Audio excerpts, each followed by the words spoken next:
for joining me today. What you see here beside me is Starcraft's LX18F. It's a great fishing cruise model. It's a caribou brown with tan interior, really sharp looking, really functional. Why don't you come on board and take a look? Right when you get on board, you see the first awesome piece of this boat. It's these comfortable fishing seats. They're great for throwing out a line, catching fish, and being comfortable when you're doing it. If you don't love to fish, still a really comfortable way to cruise the lake. And then I mentioned 4 cup holders right next to you here on the front. So a place to set your beverage, maybe a place to keep your worms, and plenty of space to throw a line.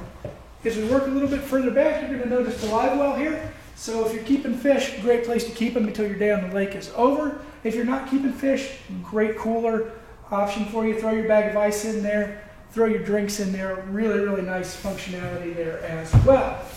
As we work ourselves a little bit further to the back, the other thing any good fisherman's going to need, fish finder, depth finder, so you can tell how deep the water is and where those fish may be hiding on the lake. And finally, the cruise package back here. So if someone maybe doesn't love to fish as much, wants to either relax in the sun or pop that bimini open and chill in the shade, really great options back here as well. With anything we sell at the Charles Mill Marina, we're going to include all the safety equipment you need to be legal on the lake, a full mooring cover. We're going to handle all your titling registration needs in-house. We're going to deliver it to any lake in Ohio at your choice at no cost to you. And we're going to go over the boat with you, make sure you're ready to use it when you take possession. If you think this might be the boat for you, you can give us a call or text us at 419-368-5951 or check us out on our website at www.charlesmillmarina.com. We'll see you soon.